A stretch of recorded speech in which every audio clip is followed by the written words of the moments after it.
60-second adventures in economics. Number 1, the invisible hand. An economy is a tricky thing to control, and governments are always trying to figure out how to do it.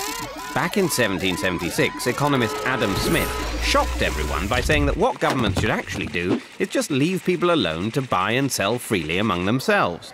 He suggested that if they just leave self-interested traders to compete with one another, markets are guided to positive outcomes as if by an invisible hand. If someone charges less than you, customers will buy from them instead, so you have to lower the price or offer something better. Whenever enough people demand something, they will be supplied by the market, like spoilt children, only in this case everyone's happy. Later free marketeers, like Austrian economist Friedrich Hayek, argued that this hands-off approach actually works better than any kind of central plan. But the problem is economies can take a long time to reach their equilibrium and may even stall along the way. And in the meantime, people can get a little frustrated, which is why governments usually end up taking things into their own more visible hands instead. Number 2, the paradox of thrift. Much like a child getting his pocket money, one of the biggest economic questions is still whether it's better to save or spend.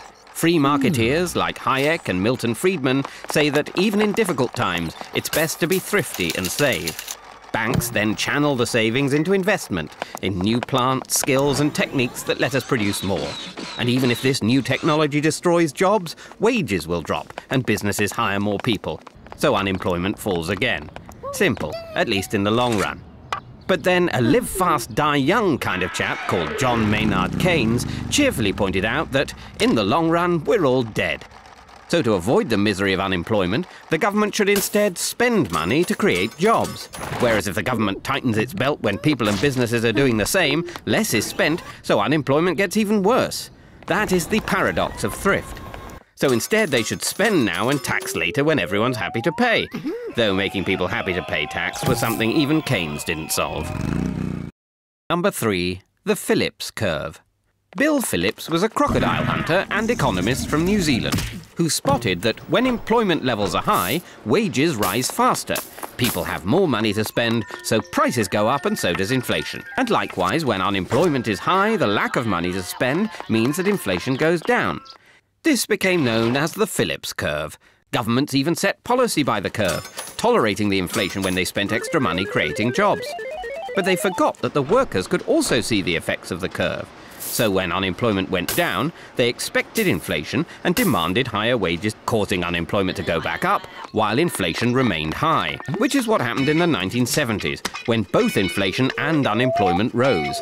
Then in the 90s, unemployment dropped while inflation stayed low, which all rather took the bend out of Phillips's curve. But at least part of Phillips's troublesome trade-off lives on. When faster growth and full employment return, you can bet inflation will be along to spoil the party. Number 4, the principle of comparative advantage. Whether you think economies work best if they're left alone or that governments need to do something to get them working, the one thing that can't be controlled is the rest of the world. Fear of foreign competition once led countries to try and produce everything they needed and impose heavy taxes to keep out foreign goods. However, economist David Ricardo showed that international trade could actually make everyone better off, bringing in one of the first great economic models. He pointed out that even if a country can produce pretty much everything at the lowest possible cost, with what economists call an absolute advantage, it's still better to focus on the products it can make most efficiently, that sacrifice the least amount of other goods, and let the rest of the world do the same. By specializing, they can then export these surpluses to each other and both end up better off. This is the principle of comparative advantage, and it has persuaded many countries to sign up to free trade agreements. But unfortunately, it can take a long time for countries to trade their way to prosperity. And because it's now much easier to move to where the money is, it's increasingly not only goods that cross borders, but people, which has somewhat uprooted Ricardo's theory. Number 5, the impossible trinity. Most countries trade with one another, which is usually pretty good for all involved. But it does mean it's a bit harder for each to keep control of its own finances. There are 3 things that governments are particularly keen on. They like to keep the exchange rate stable so that import and export prices don't suddenly jump around. They also like to control interest rates so they can keep borrowers happy without upsetting savers. And they like to let money flow in and out of their country without causing too much disruption. But there's a problem when you try to do all of these at once. Say, for example, the Eurozone tries to lower its interest rate and reduce unemployment. Money flows out to earn higher interest rates elsewhere. Exchange rates drop, which causes inflation, so the euro interest rate is forced back up again. You can either fix your exchange rate and let money flow freely across national borders, but have no control over your interest rates, or control your interest and exchange rates, but then you can't stop the capital flowing in and out. But like an overzealous triathlete, you can't do all three at once. Number 6. Rational choice theory. Of all the things to factor in when running an economy, the most troublesome is people. Now, by and large, humans are a rational lot. When the price of something rises, people will supply more of it and buy less of it. If they expect inflation to go up, people will usually ask for higher wages, though they might not get them. And if they can see interest or exchange rates falling in one country, people with lots of money there will try to move it out faster than you can say double dip. And governments often decide their economic policies assuming such rational actions, which would be great if it weren't for the fact that those pesky humans don't always do what's best for them.